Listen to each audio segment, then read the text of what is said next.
Hello students, my self doctor Narayan sir और अपनी सरल बायोलॉजी की जो श्रृंखला है उसी का नेक्स्ट एपिसोड लेकर आपके सामने। लास्ट वीडियो में यानी जो कल आपने देखा है, हर दिन 8 बजे हम आपको एक वीडियो छोटा सा देते हैं, बहुत ज़्यादा नहीं, और इस गति से भी हम आपका अपना सिलेबस सर नीट 2023 के लिए पूरा कर लेंगे। I am confident.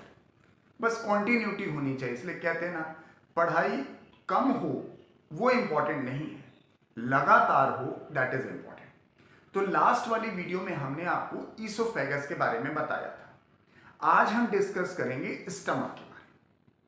अब स्टमक जब आप पढ़ते हैं तो एक शब्द जरूर ध्यान रखिएगा, गैस्टर। स्टमक जिसे आप हिंदी में कहें आमाशय, लेकिन हम जो मेडिकल साइंस में एक शब्द इस्तेमाल करते हैं गैस्टर। तो गैस्टर वर्ड कभी भी आएगा तो आप जोड़िएगा उसे स्टमक से ही, जैसे गैस्ट्रिक ग्लैंड या गैस्ट्रिक जूस या गैस्ट्रिक म्यूकोसा या गैस्ट्रिक रूगी, गैस्ट्रिक लाइपेज। कहीं भी ये वर्ड इस्तेमाल हो तो आप रिलेट कर पाएंगे कि हम स्टमक में बात कर रहे हैं। अब पहली बात देखिए, सर स्टमक है कहाँ पर। जैसा कि उन्होंने लास्ट वीडियो में आपसे कहा था कि ईसोफेगस वाला हिस्सा जो है वो स्टमक से कनेक्ट रहता है। तो ये रहा ईसोफेगस, और मेरी नीचे वाली हथेली को कोशिश करिए, मैं मॉडल भी अरेंज कर सकता हूँ, लेकिन सर आप अगर थोड़ा दिमाग हम पर लगाएंगे तो हम लोग ने वॉकिंग की तरह, मतलब जैसे टहलते हुए बात करते हुए टॉपिक को पढ़ते हैं, हम उसी तरह की श्रृंखला को चला रहे हैं कि किसी तरह के इंस्ट्रूमेंट का इस्तेमाल हम नहीं करेंगे। तो हम लोग कह रहे हैं कि हमारे पास ये ईसोफेगस है, it opens in the stomach, यही तो कहा गया था। तो और ये भी कहा कि स्टमक हमारे जब थोरैक्स से गुजरती है तो थोड़ा तिरछा हो जाती है। तो स्टमक की पोजीशन यहाँ पर, यहाँ का मतलब that's a left side, left upper abdomen. पूरे एब्डोमेन को अगर आप देख पा रहे हो तो सर एब्डोमेन में लेफ्ट साइड में आइए, अपर साइड में आइए, यही इसकी लोकेशन हो जाएगी ऐसे।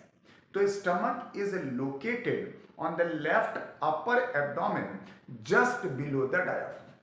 डायाफ्राम के जस्ट नीचे पाई जाती है। अब मैं आपको फिर एक चीज क्लियर कर दूं कि जब आप आगे चल के लिवर पढ़ोगे तो लिवर की पोजीशन राइट साइड है, right upper abdomen just below the diaphragm, और स्टमक की position left upper abdomen just below the diaphragm. तो मैंने एक बात कही कि स्टमक के लिए हम गैस्टर शब्द का इस्तेमाल करेंगे।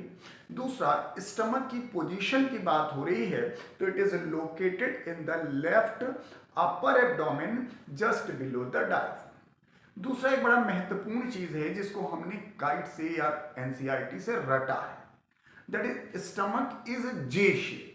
और यस, टेक्निकली बना भी हुआ, आप किताब में अगर डायग्राम देखें तो वहां पे स्टमक का जो शेप है वो जे आकार का ही बना हुआ है। लेकिन सर एग्जैक्टली बात जरूर जानिए, स्टमक का शेप जब जे हम कहते हैं तो वो खाली पेट है। एम्प्टी स्टमक जब होगा तब वो जे शेप होगा। अब आप उसमें 4 पराठे भर लोगे तो शेप कैसे जे रह सकता है। हालांकि किसी क्वेश्चन में ये बात नहीं आई है, हम क्वेश्चन सीधे पूछते हैं कि स्टमक का शेप बताइए और आप बखूबी बताते हो जे शेप, बट ना भी पूछा जाए तो समझ में तो आना चाहिए। तो यस, तो पॉइंट हुआ स्टमक इज जे शेप। अब एक और बात, स्टमक का शेप अगर अपने आप एनसीईआरटी के साथ देख पा रहे हैं, जरूर देख लें तो बहुत अच्छा होगा। तो अगर नहीं देख पा रहे हैं तो भी हम सही कर लेंगे। स्टमक को हम लोगों ने पढ़ने के लिए, कि हमें समझ में बेहतर आ जाए, तो पढ़ने के लिए स्टमक को हमने 4 हिस्सों में बांटा है। मैं ये नहीं कह रहा हूं कि हमारा स्टमक जो है वो 4 चैम्बर में, प्लीज, हमने आपसे कहा हमारा स्टमक जो है 4 पार्ट में बटा हुआ है, just from the study point of view. नाम जानिए, cardiac part, fundic part, body part and pyloric part. तो जब हमारा ईसोफेगस जिस हिस्से में खुलता है, द पार्ट ऑफ स्टमक, यानी स्टमक का वो हिस्सा जिसमें ईसोफेगस खुल रहा है, उस रीजन को कोई बड़ी डिमार्केटिंग लाइन नहीं है, लेकिन लगभग वो हिस्सा जहां स्टमक आपको खुलता हुआ नजर आ रहा है, तो जो हिस्से में वो खुलता हुआ नजर आ रहा है वो हिस्सा कहलाता है दैट इज कार्डियक। अब आप सोचोगे कार्डियक क्यों कहा? सर वो स्टमक का हिस्सा हार्ट के करीब होता है, हार्ट के नजदीक होता है, इसलिए उसे कह देते हैं हम कार्डियक पार्ट। फिर एक उठा हुआ हिस्सा पाया जाएगा, एलिवेटेड पार्ट पाया जाएगा, द टर्म इज फंडस।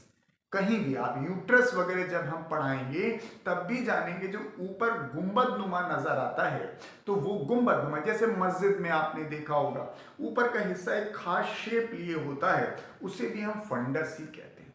तो कहीं भी फंडस वर्ड सुनिएगा इसका मतलब होता है टॉप पार्ट, ऊंचाई वाला हिस्सा। तो दो पार्ट हो गए। कॉर्पस वो वाला पार्ट है जिसमें ईसोफेगस खुल रहा है, फंडस वो पार्ट है जो थोड़ा उठा हुआ है। अक्सर फंडस वाले पार्ट में गैस भरी रहती है, अगर कभी कहीं कोई बात कहता हो, क्योंकि ऑब्वियस है गैस हल्की होगी तो वो जा करके फंडस में ही आ जाती है। तभी कई बार लोग कहते हैं अरे यहाँ गैस फंसी हुई है, ऑब्वियस है वहीं फंसेगी। फिर जो बीच वाला हिस्सा है वो सेंट्रल पार्ट, यानी बीच वाला हिस्सा सबसे डेवलप्ड पार्ट है, and that is body. Body कह लें या टेक्निकल शब्द दें तो कॉर्पस। कॉर्पस का मतलब ही होता है बॉडी। ये स्टमक का मुख्य पार्ट है और सबसे डेवलप्ड पार्ट है। और अंत वाला हिस्सा आप देखोगे तो एकदम संकरा सा है, नैरो पार्ट है, दैट इज अ पाइलोरिक। तो चार पार्ट हुए, दैट इज कार्डियक पार्ट जिसमें इसोफेगस खुल रहा है, दूसरा फंडस पार्ट जो थोड़ा उठा हुआ है जिसमें गैस भरी हुई थी, मुख्य भाग जो है main central part that is body, और लास्ट वाला हिस्सा एकदम सकरा है, पतला सा, उसे हम कहते हैं पाइलोरिक। यही स्टमक का जो पाइलोरिक वाला पार्ट है that is connected to the small intestine. तो जब pyloric part of stomach small intestine से कनेक्टेड होता है तो वहां पर एक स्फिंक्टर पाया जाता है, उसे हम कहते हैं पाइलोरिक स्फिंक्टर। सर काम इसका भी वही होगा जो आपने यहाँ गैस्ट्रोइसोफेजल स्फिंक्टर का काम पढ़ा था, वैसा ही पाइलोरिक स्फिंक्टर का भी काम हुआ, प्रिवेंट बैकफ्लो। गैस्ट्रोइसोफेजल स्फिंक्टर में आपने कहा स्टमक के कंटेंट को बैकफ्लो नहीं होने देता है, वैसे पाइलोरिक स्फिंक्टर में आप कहेंगे कि स्मॉल इंटेस्टाइन का जो कंटेंट है वो पलट के स्टमक में ना आने पाए। तो यस, स्टमक की बात पूरी। फिर सुन लीजिए, स्टमक की लोकेशन की बात की गई तो left upper abdomen just below the diaphragm. दूसरा पॉइंट आया स्टमक का शेप बताएं तो जे शेप, और तीसरा पॉइंट आया स्टमक को हमने चार पार्ट में बांट रखा है just only for the process of study. Corpus main central part है, फंडस उठा हुआ पार्ट है, कार्डियक जिसमें इसोफेगस खुल रहा है, और अंतिम सकरा सा पार्ट है जिसे हम कहते हैं pyloric.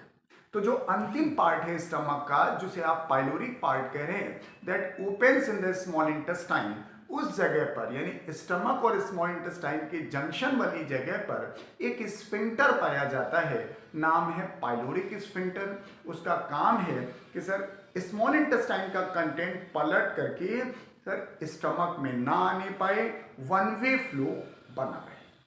Yes, that's all about the stomach.